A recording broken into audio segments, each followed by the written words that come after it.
Hello everyone. On this wonderful Monday afternoon or Monday evening.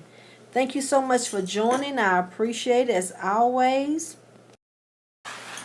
Hello. Hi Travi, thank you for joining. James, who is the Rabbit 2015, thank you so much for joining. Thank you everyone for joining. I really appreciate it. I appreciate all of my web viewers. Hey, I appreciate all of my web viewers as well as my live and all the ones who are going to listen to this on the replay. So I hope everyone had a wonderful weekend. I did. Hello, who is the Rabbit? What's your real name? Who is the Rabbit 2015?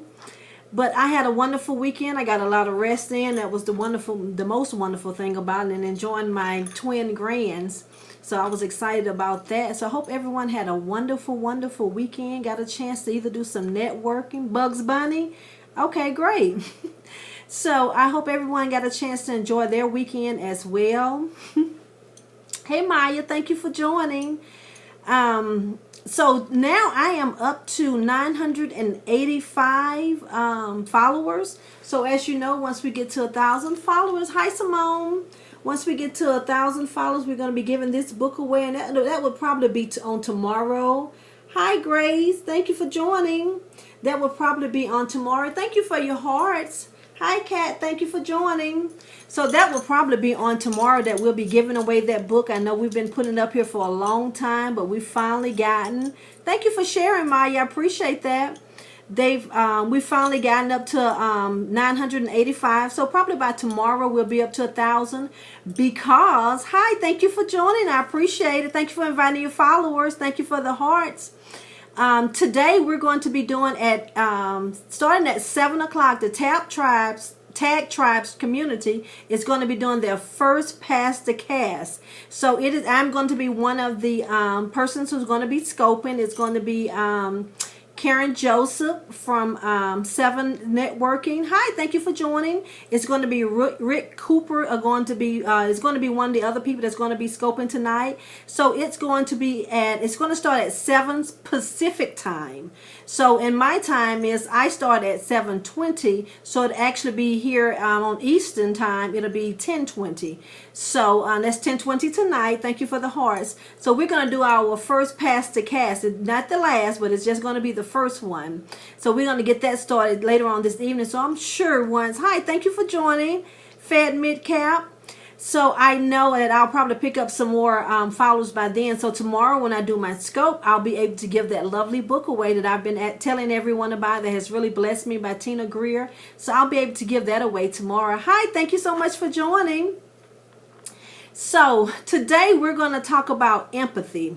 Let me tell you who I am first before we get started with that, because I'm a little perturbed about some situations, and I want to talk about why we need customer service in these areas and why we need it very badly in these areas. So let me give you my information. We'll get going with the topic for today. My name is Kel May. I am the customer service coach. You can always email me at my name, Kel May, K-A-Y-mail at ymail.com. My website address is www.kaylmy.wix.com/the-bottom-line.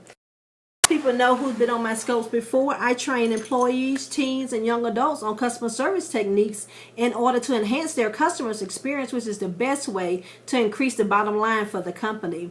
And on my scopes, I give leadership tips, customer service tips, and entrepreneur inspiration. That is something that's dear to my heart, that I'm passionate about, and those are the things that I talk about on my scopes. So we got a little housekeeping rules out of the way. So let's talk about this. Empathy. So I have to tell you this story before I can actually get to it. Hi Grace, thank you for inviting your followers. I appreciate that. So I was in a store, my favorite store. As I always say, I go to Kroger's like a million times a day, it seems like. So I was in there, and this young lady, she's probably in her 30s. She had 2 kids. She had one very small child, and then she had another child that was about 6 or 7 years old. And the child was asking for something. And you know how when kids go into the stores, they're always asking for something, right? They're always asking for something. So, but this time it wasn't, yes, it's me. Thank you for joining. I appreciate it. So this time it wasn't, when I was looking at the child and looking at the mother, it wasn't the way of just saying, no, you can't have it because, you know, we've talked about you're not asking for anything when you come into the store or something like that. It was really, you saw the pain in the mother's eyes when she was talking to her child, right? And when she couldn't get this for the child, then the child said, I can't ever get anything that I want to get. And she was buying noodles, and everything she was buying was really inexpensive, but you could tell she was trying to make a meal out of it. So when she put the item that the child wanted over to the side, I told my husband to pass it to me. And I purchased it real quick before I could purchase, because we was in the self-checkout. I purchased it very quickly before I purchased my merchandise, and I gave it to my husband. I said, take it out to the child. So the young lady was waiting outside for me when I came out, because I only had a couple of items to get. And we just began to talk, right? So, you know, that's what we're all about. We're ladies, right? And I call myself an elder. I'm 46, and you can tell she was in her early 30s. And I could just see some pain that she was going through, and come to find out, she had gone through a divorce. She didn't have a job, and she hadn't had a job for a little while because she was a stay-home mother. So she had gone through a divorce. She didn't know how she was going to make it, this and that. So we talked for a little while, and my husband went on to the truck, and we talked, and I told her, I said, well, you know, you need to try to get some type of assistance for yourself. And she said, well, I've never had to be on assistance. I said, well, baby, it's not about you. It's about these two kids. They need to make sure that they have something to eat. So I will take you down there myself, and I would assist you, because she was like, I didn't know how. Well, I didn't know how either. I haven't had to be on assistance, but I know these children were important. They needed it, and I didn't have what I wanted to give to her. I didn't have, you know, enough to give to her. So I wanted to make sure these children were taken care of. So I picked her up that morning, and I took her down to the food stamp office. We went down to the unemployment office. And when I say they are the most not everyone, but the majority of them, they are the most disrespectful people, and they just, the human part of their job, they have become so complacent in their jobs that they don't see a human standing in front of them anymore. They have no empathy about anything that's going on. All they have is routine. You know, this is the paperwork you need to do. This is what you need to do. That you need to do that. So, you know, I was trying to help her go through the motions of it, filling out her application. And in both places, we've had these situations, right? So this was the latter part of last week. So here we come to this week. She gets some letters in the mail that's saying that different things had happened, and she needed to go back down there. So, of course, she called me, and she was like, see, this is what I'm talking about. You know, it's hard for me to get around with my kids and to be able to try to take care of all of this. You know, it's just hard for me. I can't do it. I said, but that's what those places are for. Hear me being an advocate for them, right? This is what those places are for. But then when we go down there, they're looking at her like, you know, so one of them was her address got changed for her unemployment, right?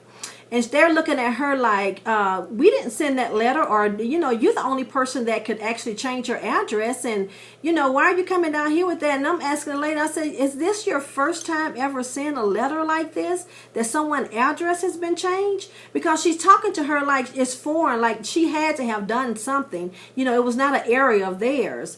And I'm just like, you know, you a human being is standing in front of you, and she's telling you that she don't have any money. She didn't change anything because she's been waiting for the letter to tell her whether she's approved or denied. She didn't know how long it was going to take. So when she got the letter, that's what she thought it was.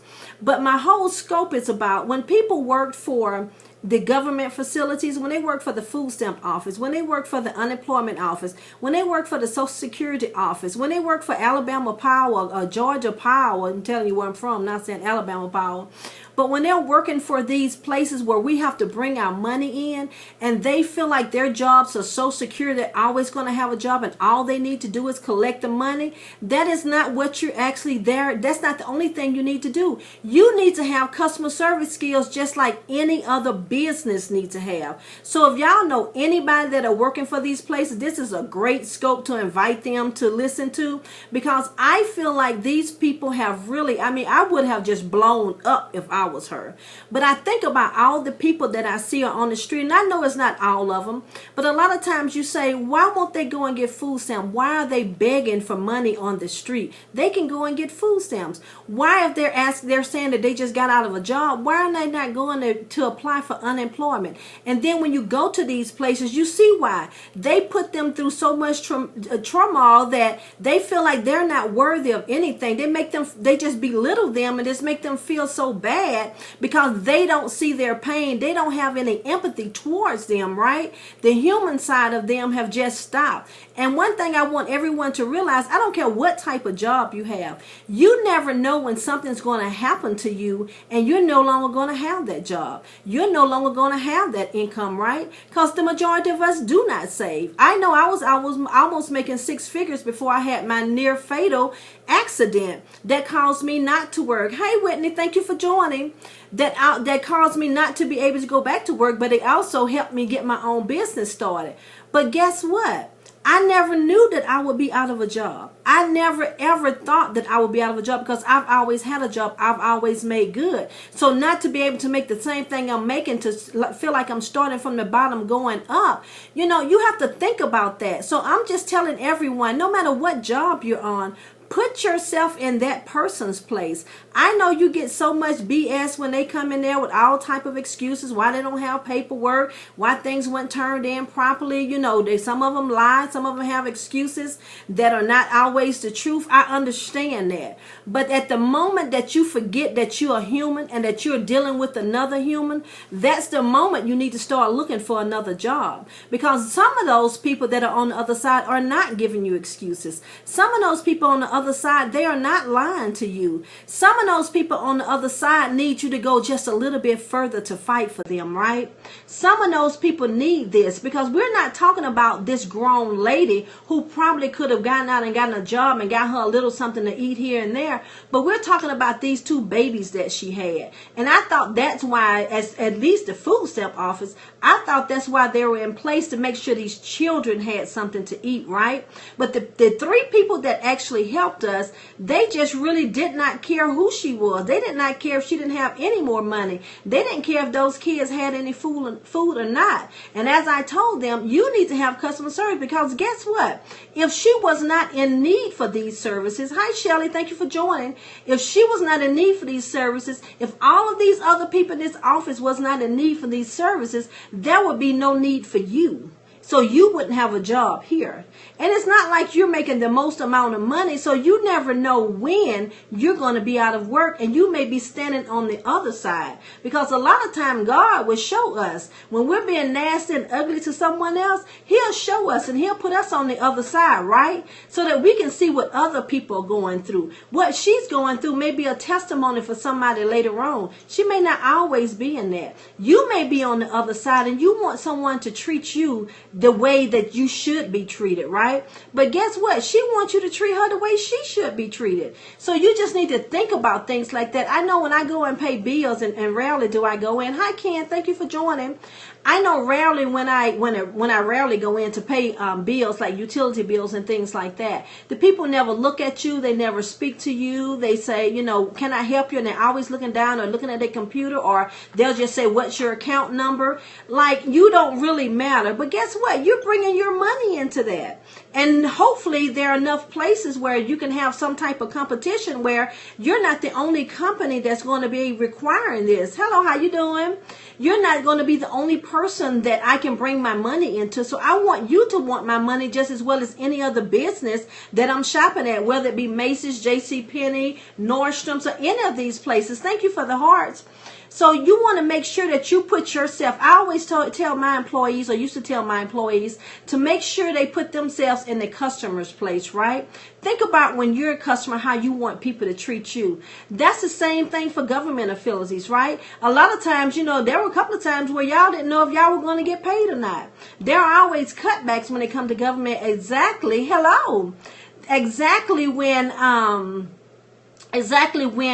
they're having cutbacks, and when new presidents get into presidency, get into place, and they're going through these different things, you may not even have a job. You never know when a cutback is going to come. So you need to think about all of that, and that's what my whole scope is about today. Hi. So that's what my scope is about today. It's about making sure you put yourself in a customer's place, right? Making sure that you understand and you have empathy. I'm not saying have sympathy for them, because you don't know what all has gone on with her. So I'm not saying have sympathy for people. I'm saying have empathy for them. Make sure you're still human, right? Make sure when you look across your counter that you see another human standing there, not just another application for assistance somewhere, just not another person paying a bill somewhere. Make sure you have empathy for these people. Make sure your customer service is just as on point. Thank you so much for the hearts. It's just as much on point as if you was working for a business or if you was working in retail. Those things are extremely important. Be careful how you treat people, because the tables could turn. As I said, who knew that I wouldn't have my corporate job that I had, that I was doing good on, that I was at my highest on, just from a car wreck, right? So accidents happen. Even if you don't lose your job from cutbacks and all of those things, accidents happen